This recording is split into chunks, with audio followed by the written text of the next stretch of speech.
Hello and welcome to the Scaling Therapy Practice. This is the show where we ask you to take intentional steps towards... No, this is the show where we ask you to take intentional steps towards sustainable growth. This is the show where we ask you to take intentional steps towards sustainable growth. If I say it 3 times, maybe one of them will be there. This week, we are joined by Steve Biso and Lisa Mustard. And our topic of the week is we're going to talk about marketing your therapy services with podcasting. So the first part, we're going to talk about a tool, tip, or tech of the week. And Lisa has something that she's brought to our group's attention called Hello Audio that she's going to share with our group. Well, thanks for having me back on the show, James, first of all. And hey, Steve, hope you're doing well. And it's good to be here. So I am loving this. It's called Hello Audio. It's a private podcasting feed. They also have an option for a public podcast feed. So you can have both and with them. I discovered them, a couple months back when I was looking for a way to take a lead magnet off of video. I didn't want to create content that my listeners would have to watch on a video or download to their computer and sit at their computer any longer than we already do as therapists, right? And so I love audio. Obviously, I have a podcast on the go. Continuing education is my favorite thing in the world. And when I came across Hello Audio, that you could create content and upload it into this feed, and then people had to sign up for it to get the content, I was really intrigued by it. And the cool thing is you can actually do a 7-day free trial if you guys want to check it out. We'll put links in the show notes, but go over there, check out Hello Audio, and see what you can do with it. And it's great for a number of things. So I like it because it can fulfill any marketing, what am I trying to say?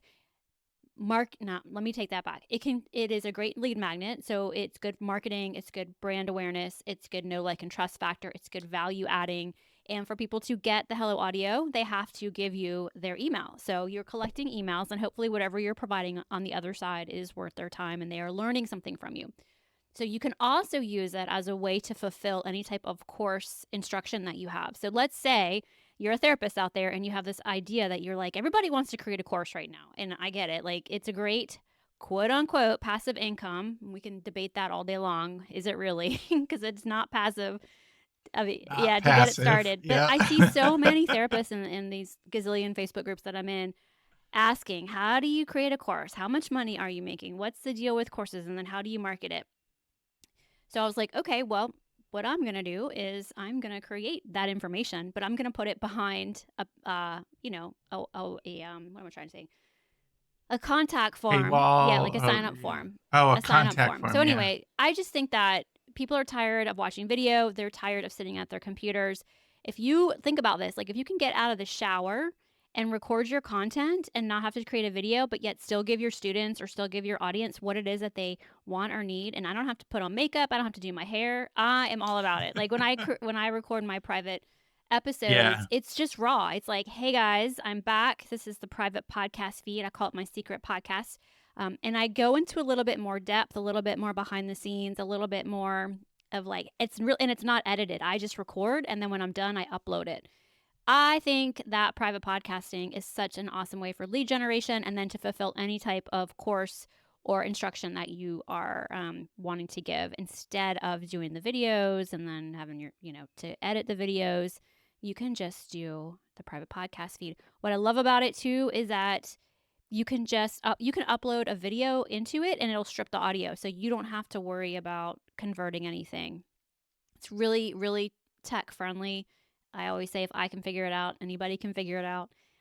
I just love it. I think Steve actually is on my... Are you subscribed to it? I absolutely subscribe to it, and it's Okay. great content. And what I would say also with that, it also feels like it's very personal from Lisa to me. And that's the other part that's really helpful for those who would use it as a lead magnet or a paid, whatever they decide. But I think it's really good for that because I really feel much more...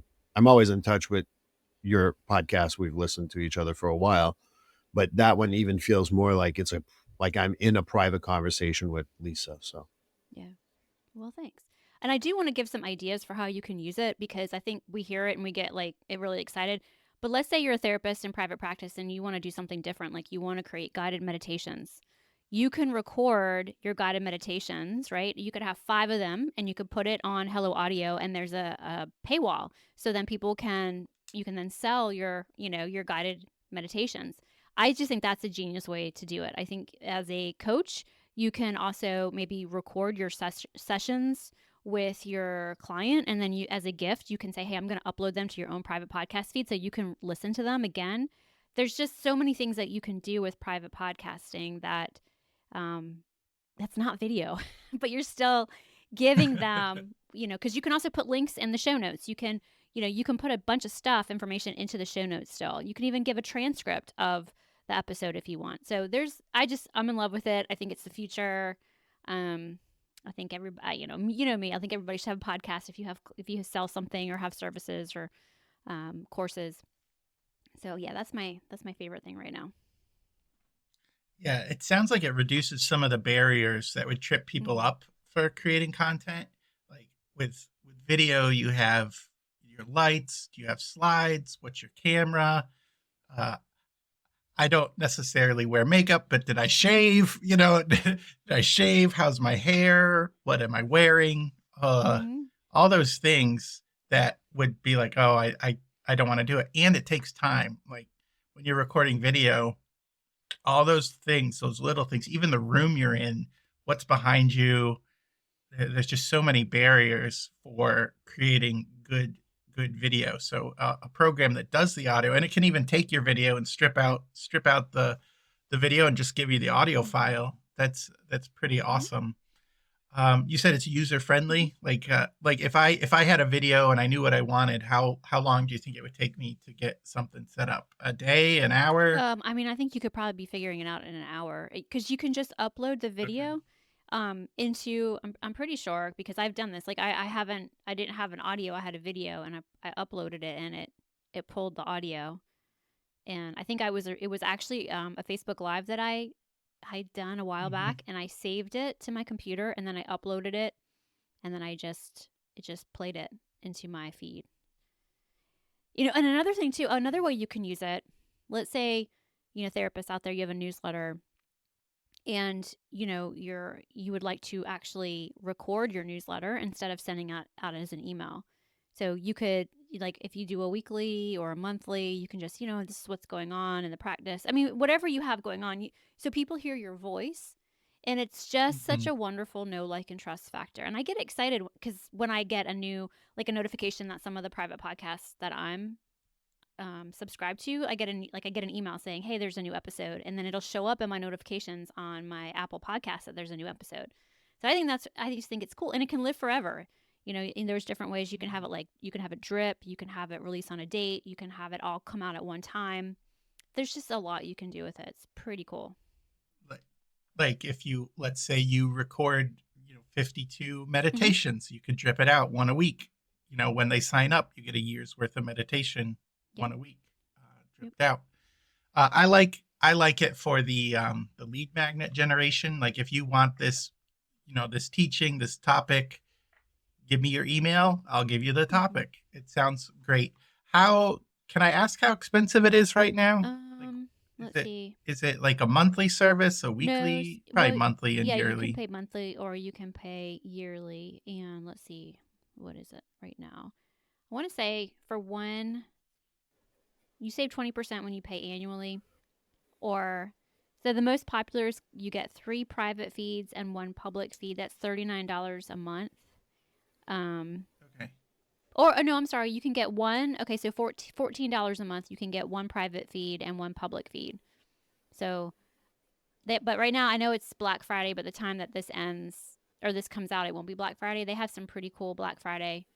I think it's like 50% off the Powerhouse plan. So I've actually thought about buying that, because I think about, okay, well, if I'm going to be coaching people, it'd be really great to give them their own feed. And I said, like, let's say I'm working with Steve on something, I could call it like Steve's personal podcast, and it's all the recordings of our, interactions or, our Zoom calls or whatever.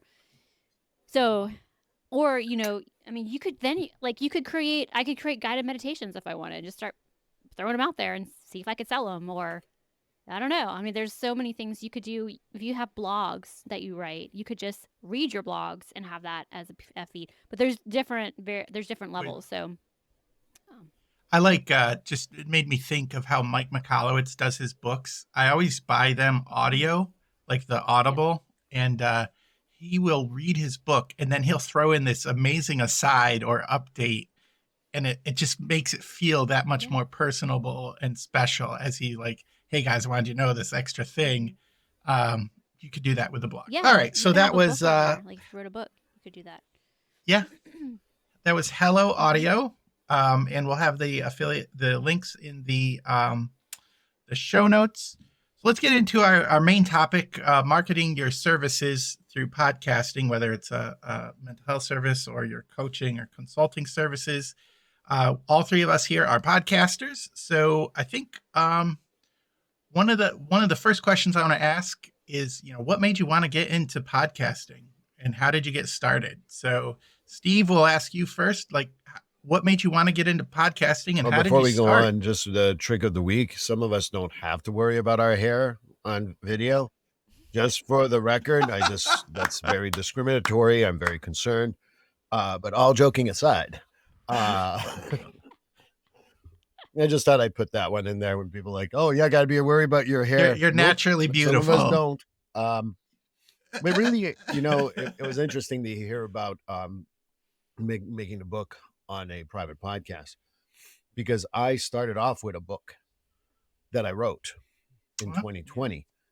And Mm-hmm. people who read my book were like, I got it at least 4 or 5 times.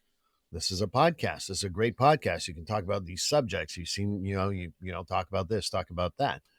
So after debating it for many months and deciding to take my time, and again, Lisa was probably sick of me saying this, but I called her, and she was she gave me the best advice. She was so supportive.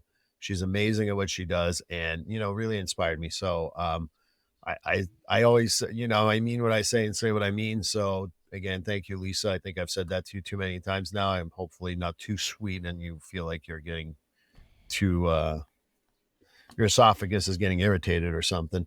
But at the end of the day, this is how I started. And I checked with Lisa, I checked with a couple more people. And really what for me, when I got into podcasting, it was really about like just following up the book, trying to promote the book at the same time. And it's really evolved since then to a point where, sometimes you got to think about how you evolve things, but really that's how I started. I mean, I'm going to try to stick to the question. And the question was, how did I start? And there's my answer. Oh, well, thanks for you warm my heart, Steve. Thank you. All in a day's work. Well, and I Yeah. Whenever I need to pick me up, I just text Steve. That I appreciate. So I started in, let's see, I got the idea to start in like 2017. I can't even remember how long it's been, but so I was at a conference. I know I've told y'all this story before, but if you haven't heard it, I'll make it super short. I was at a conference in Charleston. I was sitting in a chair for 8 hours in this beautiful, beautiful setting downtown Charleston. And all I could think of was, wouldn't it be cool if I could take these speakers and put in my earbuds and walk around the Battery or walk down King Street, and just take in the beauty and also get my CEUs. And I was like, hey, that's a really good idea. I wonder if anybody's doing that. Nobody was doing it. I emailed Pessy and I said, hey, I have this idea. Would y'all be interested? And they didn't write me back. And I thought, all right, well, then I'll just have to solve my own problem. And so I just got really curious about what it would take to create continuing education over podcasting. I actually had a friend who is a speech therapist locally, had me on her podcast. Oh gosh, it's so long ago now. And she was telling me how they were creating continuing education. And I thought, wow, if you guys can do it, then I bet I can do it too. So then I just kind of went for it. Started looking for, local therapists who were experts in authority in their topics and in their niche. And I just started to create pod courses. And then I was like, I love podcasting, so I'm going to do one every week and I'll talk about something different in the world of talk therapy. And that was, gosh, I want to say I started in 2018. I can't remember, y'all. I think it was 2019 is when I started the show. And so here I am. And it's, I think I just released 186 episodes. I've had other podcasts. I started one called Midlife Magic, but if anybody can relate to having shiny object syndrome, I was told by, business mentors and friends, like, hey, you really need to just pick one thing and focus on that. And so I have to say no to a lot of things now. Probably going to have to start saying no to even more things just because of the way I want to, the future for next year. I have goals I want to reach. I have things I want to do. And a lot of them are, coming to me as I keep going. But I love podcasting, connected with Gordon. He started a site craft network, and I was like, yeah, I would love to join your network. And yeah, it's just been, here I am. So I don't know. Yeah. Well, you had an idea and you just kept following it. My idea, why I started is that I was talking with Dr. David Hall from Psych Maven, and we were talking about online education, and then that got it started into growing your business and scaling your business. And he said, "Hey, do you want to?" I don't know if it was he or one of us said, "Let's do a podcast." And so he was the co-host, and we had guests. And for me, it's more of a learning. Like, I wanted to learn more about the business. I wanted to network with people. I wanted to discover what were some tips and tricks, but also what were best practices and what were other people doing. And this season on marketing, I had questions on marketing. What's the best way to marketing? So what am I going to do? I'm going to do 12 episodes on marketing and learn from the best and get some people in here and what they're doing, and just talk about stories. Like, not everyone here is an expert on every subject, but we, Steve and Lisa have tried more things than I have. And so every week they talk and give their experience on marketing and SEO and blogging and whatever, podcasting, whatever other subject is there. And I get to learn and glean from that. And I think it also is very relatable to the people who are listening to the show. Like, well, they're not experts necessarily either, but they need support from people who have gone a little bit further down the road. And then I get to make these little handouts for people, which is one of the things I like to do for some reason. I have a myriad of handouts on all sorts of things. And so listening to the episode and then creating some extra, downloadable content for that is something that really just keeps me excited. So how did I get started? It was with conversations and what, so that's how I got started. And I think we're all part of Gordon's network. I think networking, what does networking mean to you? I think it's kept me energized. And when some things are hard, listening to other people and asking questions has made it easier. What has your experience been with the networking and joining together in the SciCraft network? Well, we wouldn't be here, right, if it wasn't for that networking. Let's start off with the obvious. From Well, wait, I think you joined because you and I were talking, right? Like, did I tell you about? Okay, so I told you about the SciCraft network because we were already talking. Right. So that's one way, like coming into the network. Okay, so I just want to put that out there. Right. I think that networking is complex, though, right? I don't know. How so? How's it? I don't know. I don't think it's complex. How do you think it's complex? Well, you're Lisa. Well, you said are you an introvert or an extrovert? You feel like an extrovert introvert when I'm talking to you. Well, I have to force myself to be extroverted at things like this because I know that's the way to do this is you have to network, right? And I know I have to push myself to do the things that I don't like to do. And one of them is I don't like to always talk to people and be networking, but it's not hard to me. It's just something I have to make myself do, and with the right people, like you have to find the right network. But if you're networking with people, you'll get there. Like one thing leads to another. And the next thing you know, you're interviewing somebody that you're like, man, I never thought I'd be interviewing this person, like I went to a training on Friday and a friend of mine was there. Actually, a couple of friends of mine were there. And I introduced myself to the people who were running the training. And the next thing I know, I was asking one of the ladies if she wants to come on my podcast because her niche was really cool. And I thought she could add a lot of value to my audience. And she's like, oh my gosh, I'd love to be on a podcast. And then that led to another woman there I know who I would like to come on the show. So, people, I think it's just talking. And when people say, well, where do you work? Or what do you do? Do you have a private practice? And I said, no, I don't, but I have a podcast. And you're just sharing what it is that you do, and asking questions about them, of course, is really important. But I don't feel like it's hard. I don't know. I want to hear Steve say more about why it's hard, or who said it was hard. James, who said it was hard? Talk more about that. I think it was. And for me, when I put up my hand, for those who are just listening to audio, just realize that. And I guess that for me, it's that I am an introvert, and most people don't believe me, but I'm truly am an introvert. I can put on a show right now and I'll be fine. But once I'm done with this, like I literally have like 10 to 20 minutes where I'm garbage.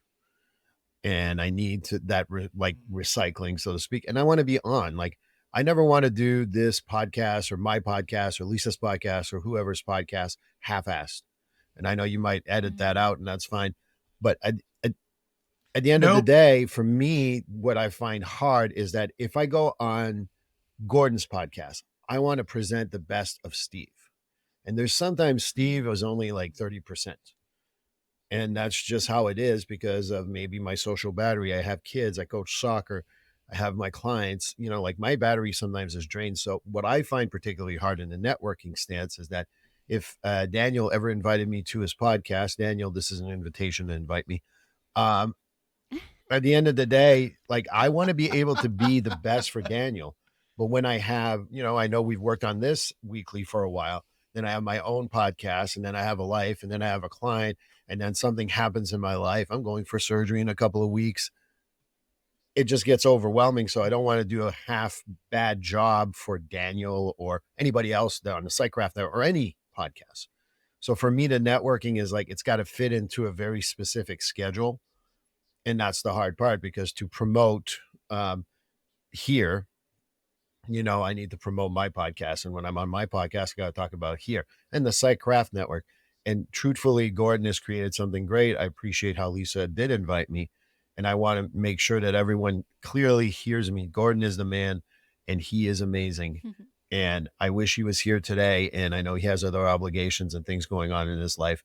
But I want to mention that very clearly, because as much as I love podcasting, it's made my love of podcasting even more, because I like hearing about, we'll call Jane Doe or John Doe's struggles with the podcast, or how did they do blankety blank on the podcast. And I want to keep it general just because I don't want to put anyone on the spot here.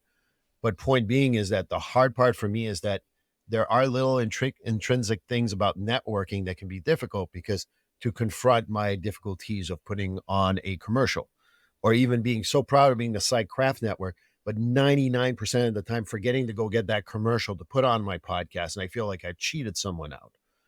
That's what I mean about the networking being a little more complex on face value. Oh, let's talk to James. Let's talk to Lisa. Okay. That's not hard, but the back end can be very difficult. So that's what I meant by that, Lisa. I gotcha. Yeah, all the administrative stuff on the network. I think the network has opened.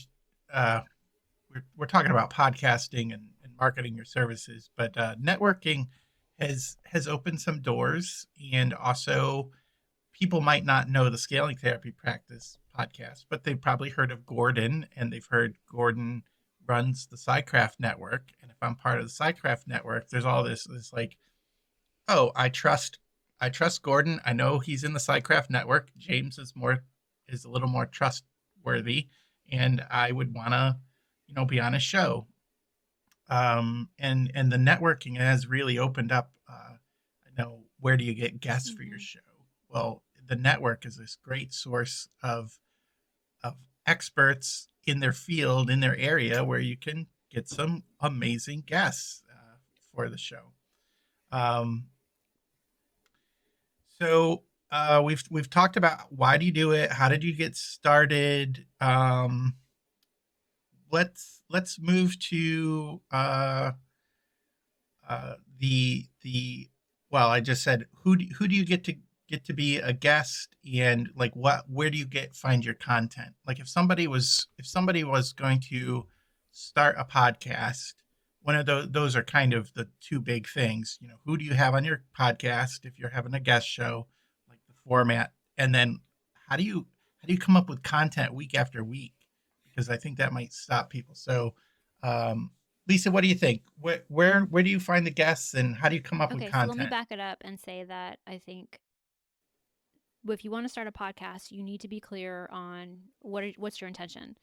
I find that there's like a couple of different things that people want. They they like podcasts, and they want to have their voice out there. They want to give their voice, or they want to be heard. It's a hobby for them more than it is anything. But podcasting can be expensive depending on how you do it and if you have an editor, because it's either expensive in money or it can be expensive in your time and learning curve. Oh, yeah. So I would be very, if you want to have a hobby podcast, that's great, but just know that, what you're walking into. But if I would want to know, like, what's your intention? Do you want to sell your courses? Do you want to have more clients? Like, because it's really marketing. Podcasting is marketing. It is lead generation. It's fulfillment of courses. So it's really marketing. What it is that you do. So for me in the beginning, it was marketing my pod courses. Like, hey, if you like this conversation, be sure to listen to where I interviewed so-and-so. We talk about eating disorder treatment and recovery. And you can, so I was promoting my pod courses every time I have an episode come out. So you need to think about what your intention is before you start the podcast. So with that being said, if I was gonna talk to therapists and I had to bring content that therapists want to hear about, and they want to hear about issues, they want to hear about treatment, they want to hear about business building, they want to hear about side things they can do if they're a little bit burnout, they want to hear about burnout, they want to hear about money issues, like they want to hear about all the things. And I just came at it from my perspective. Like, if I wanted to learn about those things, who would I talk to? And so I went looking for those guests. And along the way, just had really great opportunity to interview some really neat people. And you also have to stay true to, I remember in the beginning, I felt like I had all these people that wanted to be on my show, and I felt obligated to have them on because they wanted to be on my show. And I was like, oh, wow, they want to be on my show, so I have to have them. But now I'm like, no, I don't have to have everybody on my show.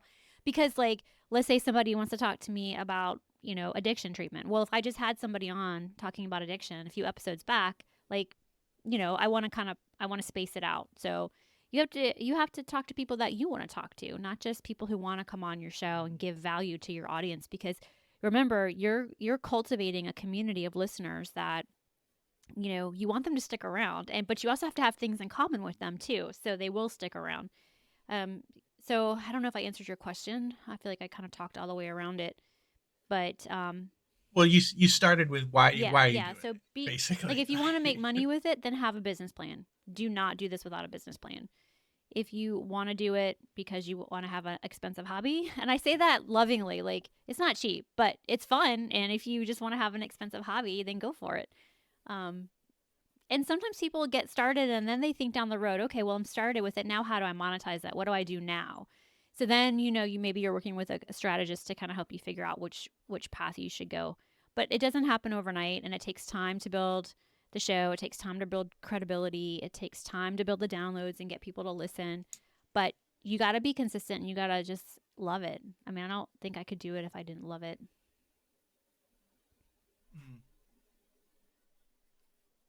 So, Steve, what do you think? How do you get guests, and I was how do you just going to decide what brag you that talk I've been about? on Lisa's show at least twice. She's been on my show twice. Mhm. Just want to brag. But all joking aside, I think that Lisa hit the nail on the head when she says, what's your goal? When you start the podcast, you need to know what your goal is. And for me, it was to promote the book. But I also wanted to promote that mental health is as important as physical health, and talking about it openly that way. And one of the things that, for better or for worse, I like the big language that most people use, but for me, I like the down to earth, like being straightforward and talking about stuff in that way and joking around a little bit, because therapy can be very serious, but you got to be able to laugh about it. So for me, it's become like make therapy accessible to all by making it what it truly is and getting the guests that are around that. So how do I get content? Very easy.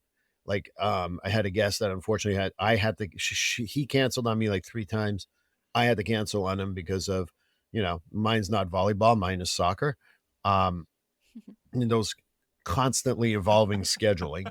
So I'm in one of my it's going to be airing in November, but it's I did what my review of the year is. Here's the people I enjoyed. Here's why I enjoyed it. Here's where I think I'm going next, and this is what I hope you got from that. It's very straightforward, nothing too complicated, and I talk about those things from the heart. Um, when I get guests, it used to be like, oh my God, Lisa wants to come on my show. I don't have a freaking clue. Okay, sure. Come on in, Lisa. But nowadays it's become, once you establish, you can change your business plan because you talked about a business plan, but you can change it. Nowadays it's like, and, call me arrogant, call me whatever you want. I'm fine with it. But, like, hey, Lisa, how much of a following do you have?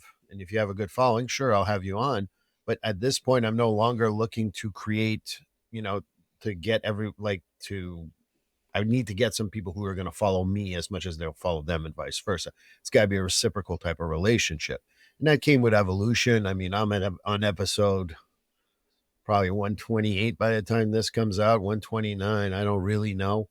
And it's an evolution of that point of view. And I think that what happens is that not only can you have a business plan, but the business plan can change. I think that someone one day recently, and keeping it as vague as I can, someone was talking about rebranding and how that goes. Rebranding has to do with what your message is going to be and what you're going to do.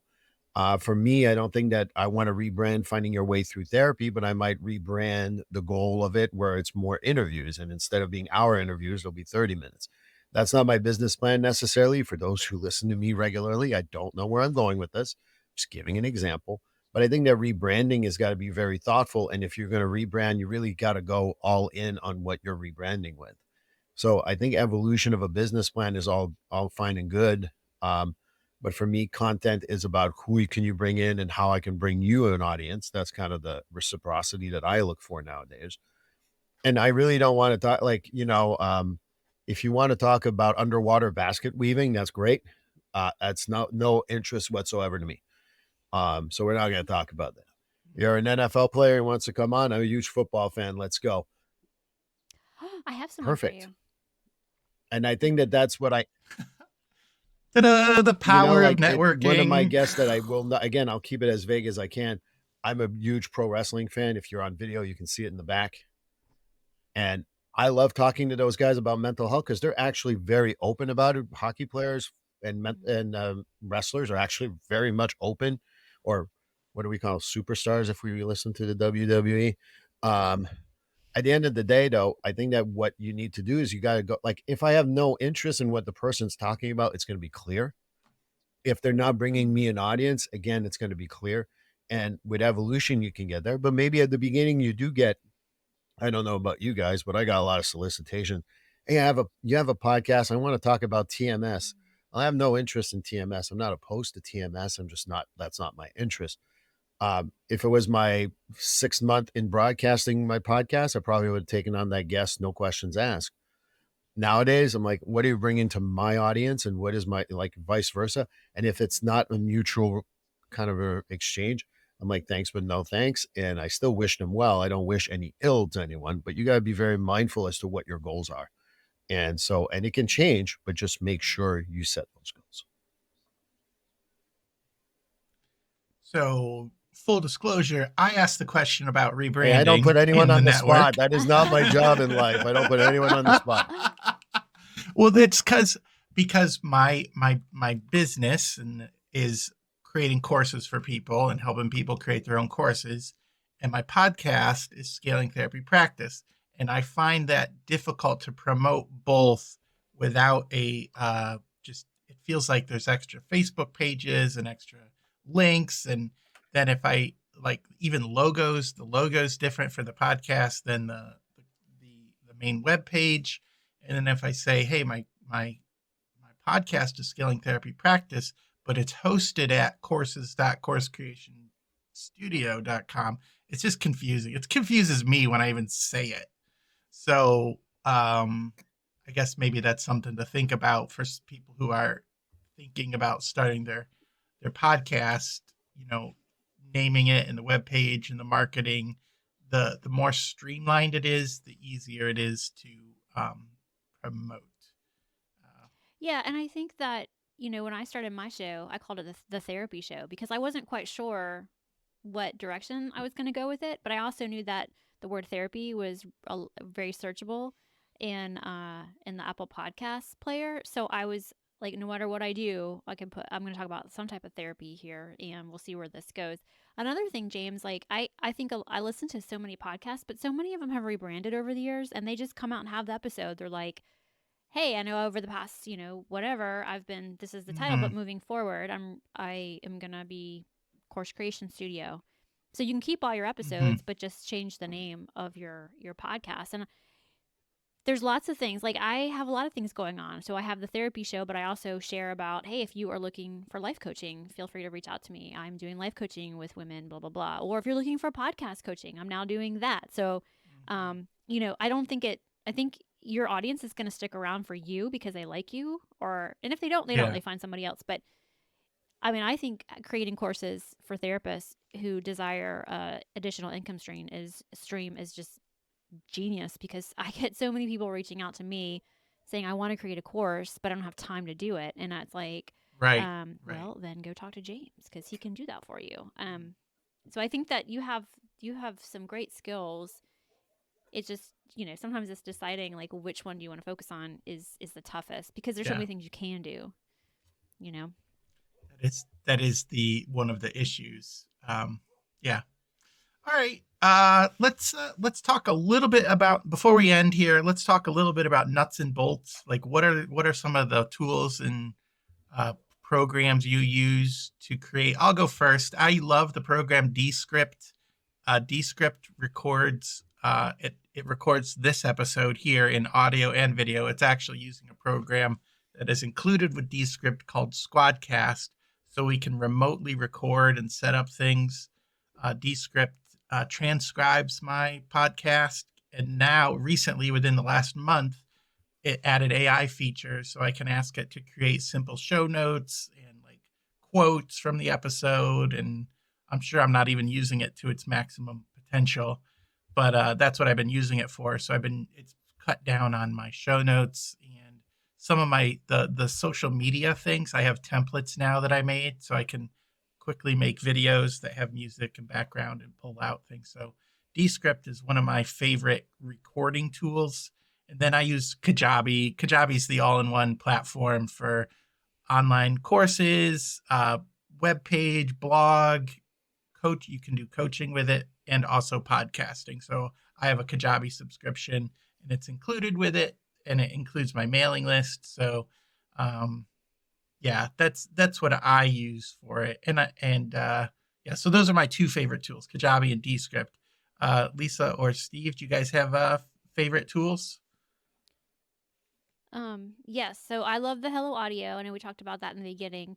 And if you guys want to join my secret or private podcast, which is called The Therapy Show with Lisa Mustard, Creating Continuing Education and Additional Streams of Income, we'll put the link in the show notes if you want to check it out. It's 100% free. I also use Libsyn as my host, and I'm waiting for them to have the AI magic that Buzzsprout has. So Libsyn, if you're listening, please, I'm going to reach out to tech support, find out what's going on. But I know Steve uses Buzzsprout. So I'm suggesting right now, actually, to my people I'm coaching for podcasting to go with Buzzsprout, because it cuts you, a lot of your time, helps with the AI stuff. So, but my workaround for that is I record all of my episodes on Zoom, and then I download the files to my computer. Then I upload them into Dropbox for my editor, Chelsea, to get. So in Zoom, it'll give you a transcript. It'll just transcribe your audio and your video. So then I copy that transcript into ChatGPT, and then I say, here's my upcoming podcast episode. Write an intro for this episode based on the transcript. And so it'll spit it out for me. And of course, I got to tweak it, and I have to add things. And then you re-record the intro, so right? I always go back and record my intro afterwards. Yes. So that's how I do that. That's great. And then I struggle doing intros. and you just gave me a great I always idea. do. I'll just have AI listen to Yep. what we just talked about and then say, hey, give That's me an what you intro. do. That's And perfect. then, yeah. Yeah. And I also got to shout out Therapy Notes because they sponsor my podcast. I love Therapy Notes. They have made it possible for me to do some really fun new things with the podcast. So I'm grateful for them for sure. Cool.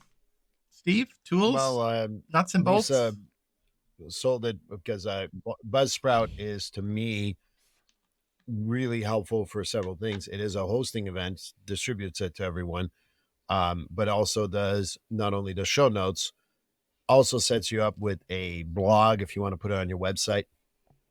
Really does all the work for you that would be manually done.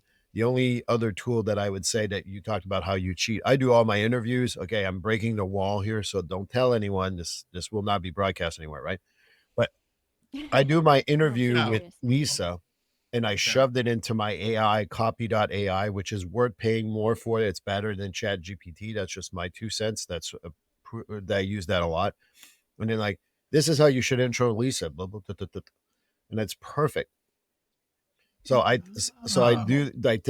on to Buzzsprout, get my transcript, put the transcript in AI. AI says, this is the best interview. So I delete it because then it doesn't count against my time. I rewrite, I do the intro, and I know it sounds a little complex. It's not, because what I used to do is sit there and like, how do I introduce Lisa? I'm I like, know. Lisa, Right. that Have to go Yes. back and listen to Yes. it and write down all the highlights. Yeah, this is such a time so I'm a saver. big fan of Buzzsprout. Copy AI is amazing because the function that Copy AI that most of the other ones don't do is if I said, how do I introduce James? It will, and then I can press improve and it'll say, this is how you should ask AI the question. And it gives me how to ask the question. And then you resend it in the computer and then gives you a really good answer. So for me, I'm a Really? big fan I love that. AI. I make no money. I am not Copy.ai. sponsored by them. And Copy.ai. obviously, I'm very proud of being my first ever sponsor, thanks to the SiteCraft Network, is the Peer Network, and I'm very thankful for them. And I want to make sure I mention that. But Copy.ai really helps, and Buzzsprout, like I literally have to hire someone. I know that Lisa's obviously the queen of SEO, but I hired someone to do my SEO. And do my how can I put in the blog into my website, because I didn't know how to do that. So someone's going to do all of that for me, and then not only is it going to help drive traffic to my website, will drive traffic to my podcast and things like that. And Buzzsprout for $12 a month, and again, I'm not sponsored by Buzzsprout. For $12 a month, that's one hell of a good like $12 spent for everything that we do. Man. Do you produce your own show, Steve? Or do you have somebody like So adding music? I Or got how a does that voiceover how for does my that work for you? intro. Like, it's like, hi, welcome to Finding a Way Through Therapy, blah, blah, blah. That's Yeah, a yeah, voiceover that I paid once, and they pronounced my last name right, which is, I gave them an extra tip for that. Then I do an intro, and then I do the interview, and then an outro, and I have a voiceover for the end, the disclosure part that, we don't want the legal team to be yeah. happy, so to speak. But I get a woman by the name of Chelsea. You might know her, Elisa. I don't know her. She's amazing and does all my editing. I think that me and Lisa have always followed since I've started my podcasting. She had an editor to start off with. I followed her with that. And then I decided I needed something different, and not because of anything else, but the editor was great. I just needed something different and moved on to a new editor. And I'm like, my career is, I'm mimicking Lisa, essentially. That's what's going on. Minus the hair. Minus the hair, but better SEO. So, hey. Yes. Why you gotta rub it in? I did want to come back and say something though. You were talking about with so we kind of mentioned it at the beginning. This is not a tool, but it's how do you grow your podcast, and it's just by Yes. being a guest on other podcasts. You have to set aside time to really do that, and that's been really helpful for me, is to be a guest on other podcasts. Also, I like the idea of taking a feed. Like, did you and I do this, Steve? Or I took the feed and played it, and then you also played it through your feed. So we were playing the same episode, just, we just swapped feeds kind of. So it was really cool how that went down. I'd like to do that again, actually, with some other podcasters, because I think that's really neat. And then I also want to just share one more thing. Like, podcasting has opened up doors for me that that wouldn't have appeared or presented themselves if I didn't have a podcast. So if you just have to find your thing and just go for it, and just have faith in the process and be consistent and just have intention and do good stuff, and it can really come back to bless you. And what do I mean by that? So I had somebody reach out to me like a year and a half ago and said, hey, you have a MBCC credential. We want to create some online courses for our therapists. Can we hire you to produce them? Because I had the credential, and I was like, yeah, that sounds awesome. So they paid me to create these pod courses for their therapists. But then they also said, hey, you can keep them, and you can also sell them on your website if you give us, a little shout out here and there. And I was like, okay, that's great. So that's been really cool that happened. And then I also have created connections and collaborations with other continuing education companies where I promote their stuff and they promote me to their audience. So that's just been really nice cross promotion, and that I didn't see that coming, So there's just a lot of pros with podcasting and putting yourself out there and just starting. The hardest part is just hitting record. It's just the hardest part is getting started. Great. Good. I don't think I could sum up anything better than that. So I didn't mean to take that from you. I was like, I got to say this. No, let's do in the last minute or two here, let's do our one thing that you want people to remember. Steve, we'll start with you. Is there one thing you want people to remember from the episode? Don't lose sight of what your goal is from the podcast. So if you start a podcast, and you can change your goal every year, that's fine, but make sure that you're reaching the goal that you want. So for me, my message has always been clear. I don't want someone who's intellectualizing mental health. I want them to make it so reachable that everyone's going to go to mental health. And that's always going to be my goal. But if it changes, it will, but just never forget what your message is in your podcast. So that would be what I would say. And honestly, I've been listening to Lisa, and I've been thinking about Hello Audio, all joking aside. And, really expanding your services through Hello Audio is actually a brilliant idea too. And I know you're going to put a show note link. So. Yep. Yeah, so I don't want people to forget that Steve really loves pro wrestling, because I think that's really important. Thank you. Funny. And also, I want y'all to know that prior to becoming a therapist, Steve, do you know this? I worked. You said that in my first interview. Okay. Together. Yeah. You did? I worked in marketing at WCW back in like 98. I was in marketing. Yeah, that was when Goldberg was really big. Goldberg. Remember that? Goldberg. So that's when I was like, what the heck am I doing with my life, and how did I get here? And I went back. So that's when everything changed for me. I was like, I don't think I want to be in sports and entertainment marketing. It's really not my calling. But I just want people to, like Steve said, know what you're going into this for, but don't be afraid to pivot, because you can't. All you can do is fail forward. If you start this and you love podcasting, and it's just the path you've chosen, it's just not clicking, it's not going. Don't be afraid to pivot a little bit and try new things. That's what this is all about, is just being authentic and trying new things. And, don't have imposter syndrome. I always have imposter syndrome, but do it anyway. Do it scared, do it imperfect. Just don't let perfection be the enemy of good. All those mantras that we listen to as we go to bed at night, on YouTube videos, just really believe those things. Because, gosh, y'all, if I can do this, really, you just gotta want it. You just gotta want it, and then you'll figure it out as you go. And if you need help, you need support, we're here. We'd love to have you in the Sightcraft network, and talk to Gordon, see if this is what you want to do. Come join our network. Use my affiliate link to join the network. No, I'm just kidding. Just playing. No. I could talk about this stuff for hours, but don't forget, if you just want to get into podcasting for the affiliates, it's another way to earn an income. If you love testing out products and things, and you start an email list, and I don't know, there's so many things you can do with it, I guess, is a takeaway. So many things. Great. And my one takeaway is join a network. It's kind of like what Lisa was talking about. There's just so many benefits of joining a network. It's easier to do hard things when you're with a group of people who are also doing the hard things. You learn things, just even sharing ideas about how you do intros and affiliate links and podcast guests, all those things. You just go further faster when you are working with a group who have the same goals. So I think if you're struggling and you don't want to do it alone, guess what? You don't have to do it alone. You can do it with a group and join a network that matches your goals, values. All right, well, that's it for the show. Thanks to Lisa and Steve for joining us. Thanks for listening to the Scaling Therapy Practice, where we ask you to take intentional steps towards sustainable growth. We'll see you next time. Psych Maven is proud to support the Scaling Therapy Practice podcast. If you go to stp.psychmaven.com, you can take our free personal inventory and find out what your builder type is as a helping professional. This assessment is quick and fun, and it comes with tons of customized resources with your results, so you can discover the best ways to scale that match your own personality. Find the assessment at stp.psychmaven.com.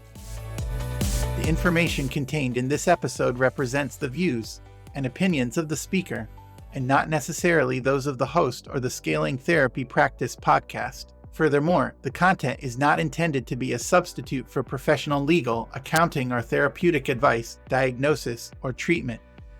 Always seek the advice of your mental health professional or other qualified health provider with any questions you may have regarding your condition. Never disregard professional advice or delay in seeking it because of something you have heard on this episode.